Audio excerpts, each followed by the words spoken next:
a new aesthesis of Inferno's art that trained the mind to love what the soul hates, imposed allegiance on the quivering nerves, and forced the unwilling body to vibrate. Too sweet and too harmonious to excite in this regime that soiled the being's core, beauty was banned, the heart's feeling dulled to sleep, and cherished in their place sensation's thrills.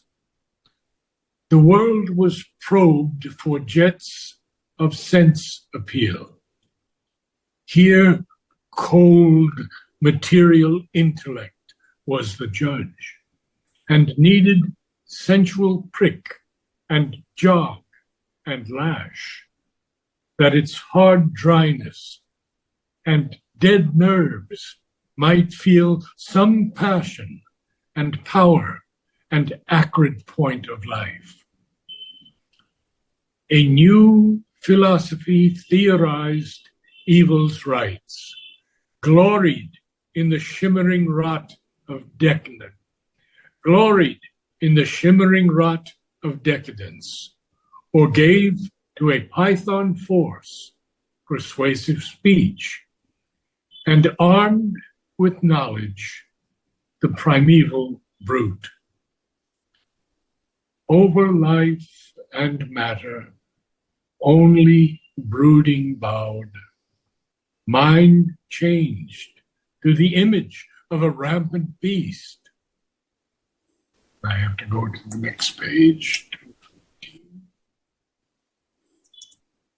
It scrambled into the pit to dig for truth, and lighted its search with the subconscious flares. Thence bubbling rose, sullying the upper air, sullying. Thence bubbling rose, sullying the upper air. Sullying is here tarnished, defiled, marred.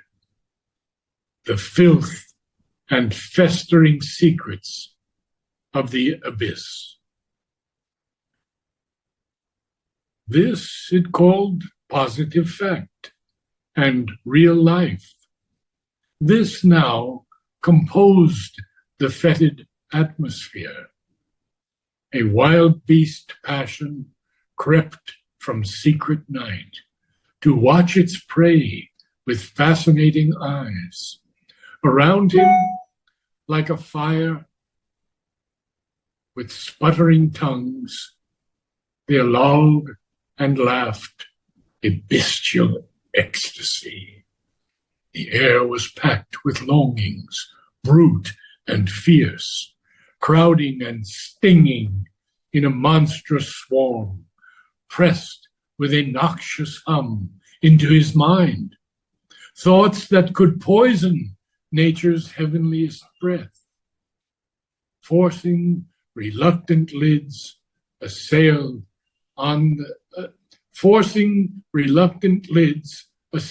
the sight, acts that revealed the mystery of hell. All that was there was on this pattern made. A race possessed, inhabited those parts.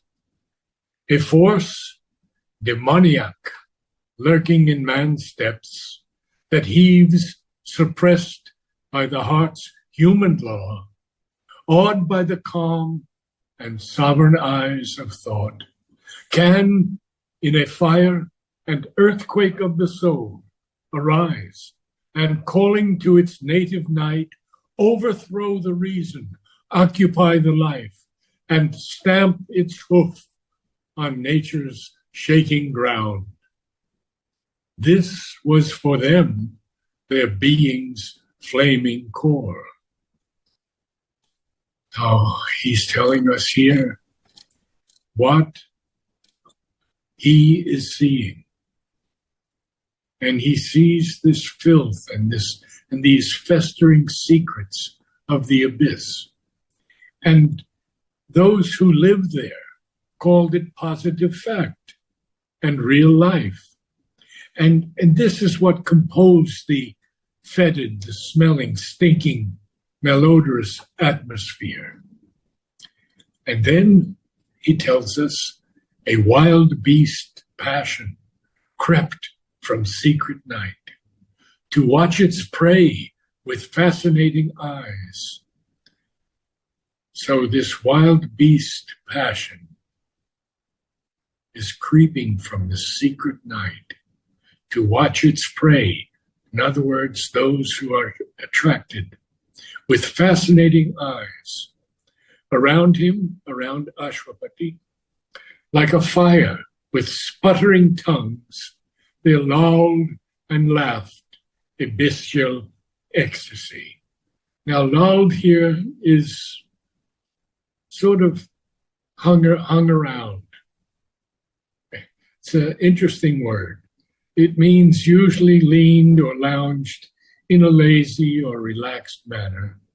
But lulled here, I think it's just hung out and laughed, a bestial ecstasy, like a beast, the ecstasy of a beast.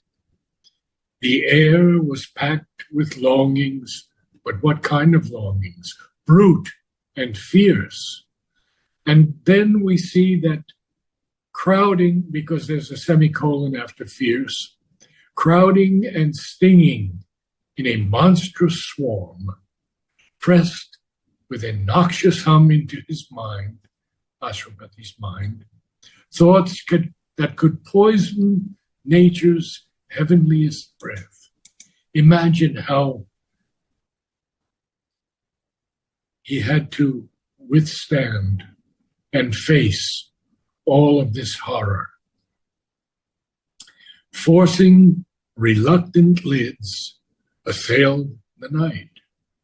Acts that revealed the mystery of hell. Now there is a race here. We're going to get into that. All that was there was on this pattern made.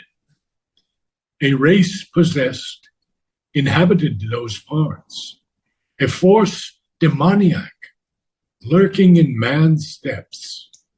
And that's very interesting because Mother says, whenever you see the evil in someone else, know that it is there in you also. And yes, it's suppressed and it has to come out. And this is exactly what the supramental is doing for us now on a scale that never has been known before. It is taking out all these suppressed feelings, emotions, desires, taking out from us. So I'll continue. That heaves suppressed by the heart's human law. So now normally, naturally, our heart suppresses these things. We are not inclined to injure someone, to kill someone. Awed by the calm and sovereign eyes of thought, can in a fire and earthquake of the soul arise, and calling to its native night, overthrow the reason, occupy the life, and stamp its hoof on nature's shaking ground. This was for them, their being's flaming core. We see how twisted and how dark all of this was. And then he tells us a mighty energy, a monster god, hard to the strong, implacable to the weak. It stared at the harsh, unpitying world it made with the stony eyelids of its fixed idea.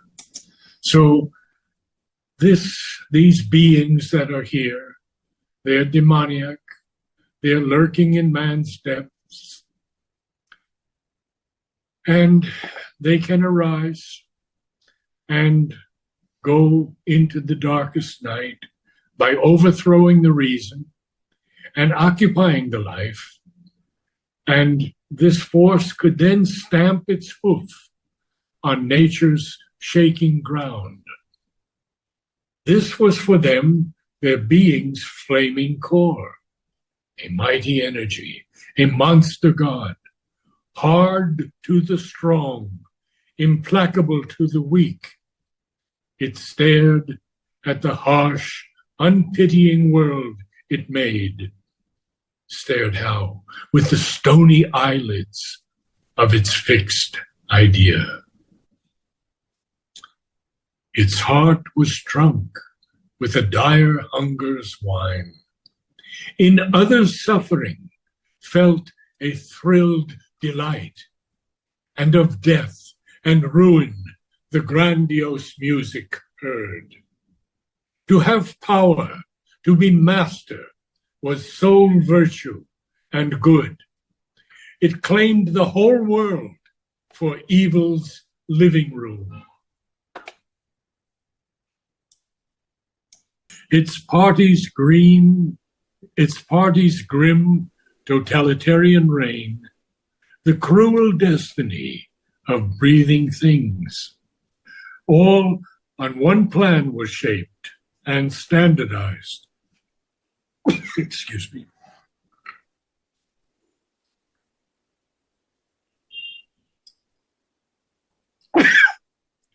Under a dark dictatorship's breathless weight, in street and house, in councils and in courts, beings he met who looked like living men and climbed in speech upon high wings of thought, but harbored all that is subhuman, vile, and lower than the lowest reptile's crawl.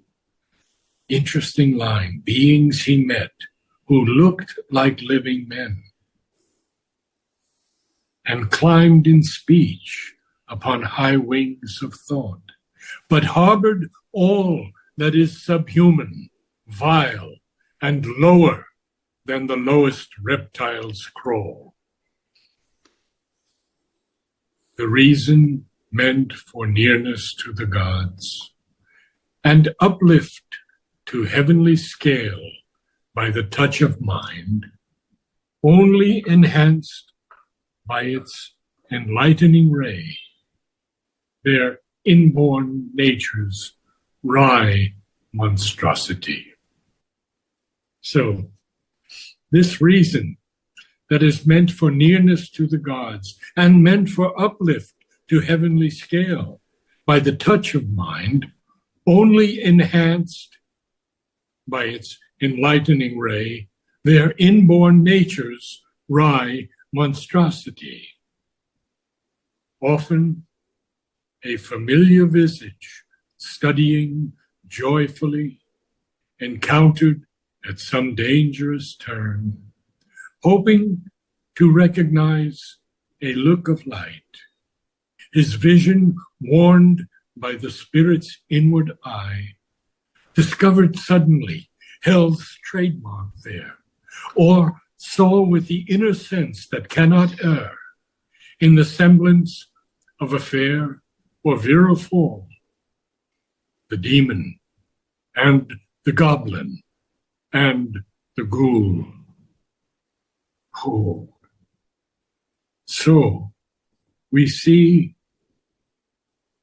this familiar visage studying, joyfully encountering at some dangerous turn, hoping, of course, to recognize a look of light. His vision is warned by the spirit's inward eye, and therefore he discovered suddenly hell's trademark there. Or he saw, or saw with the inner sense that cannot err, in the semblance of a fair or virile form, the demon and the goblin and the ghoul. So we have all of these words by Sri Aurobindo showing us the horror of that place and hell's trademark. Now, one who does have the inner sense that cannot make a mistake, that cannot err, he sees the semblance of a fair or virile form. He sees the demon and the goblin and the ghoul.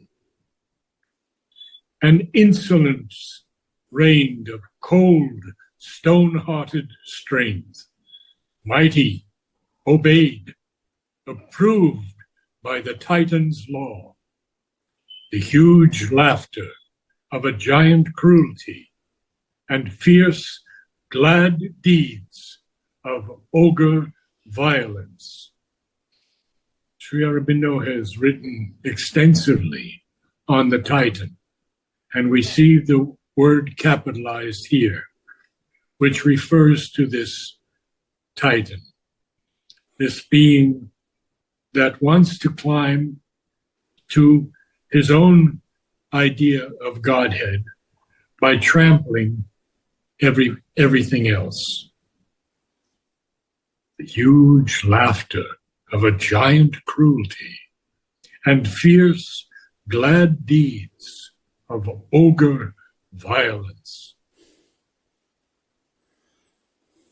In that wide, cynic den of thinking beasts, one looked in vain for a trace of pity or love. There was no touch of sweetness anywhere, but only force and its acolytes. But only force and its acolytes, greed and hate. There was no help for suffering, none to save. None dared resist or speak a noble word. Armed with the aegis of tyrannic power, signing the edicts of her dreadful rule, and using blood and torture as a seal, darkness proclaimed her slogans to the world.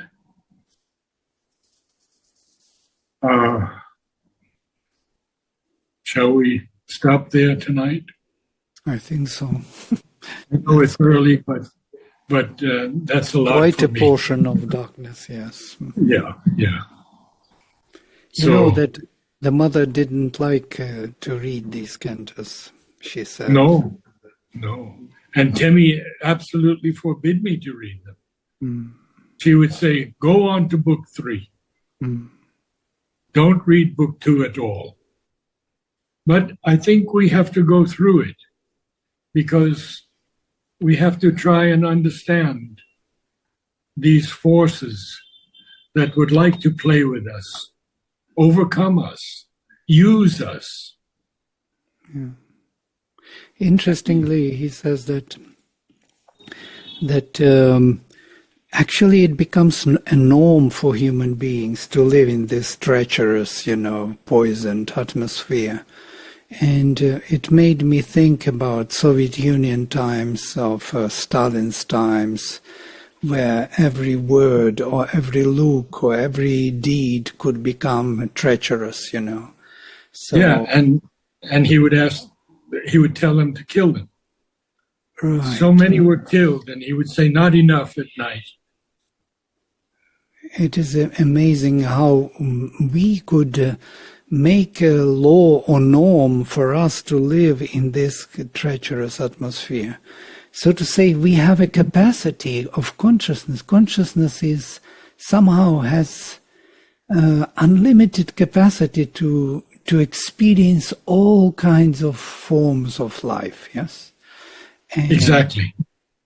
and it even can make a norm out of it, to live in such a misery and such a. And when people came to the mother, she said, "Oh, she doesn't know how they can even manage to live in this, stuffy atmosphere, full of, darkness and selfishness." So for her, it was difficult to breathe in that atmosphere. But people somehow we can manage to live in this atmosphere. It's amazing. Don't we feel that something of that nature is happening now? Absolutely. Absolutely. Strangling the earth's breath. Absolutely. Yes, so we'll move on again next week and get through these passages, these cantos, and get into a brighter world. Well, there is one more, deepen. Yeah, there's one more. There's still one more. Yes. I'll do my best. All right. Okay. Thank you, Narad, so much. Yes. Namaste. Yeah. Thank you. Thank you, Narad. Thank you, Vladimir.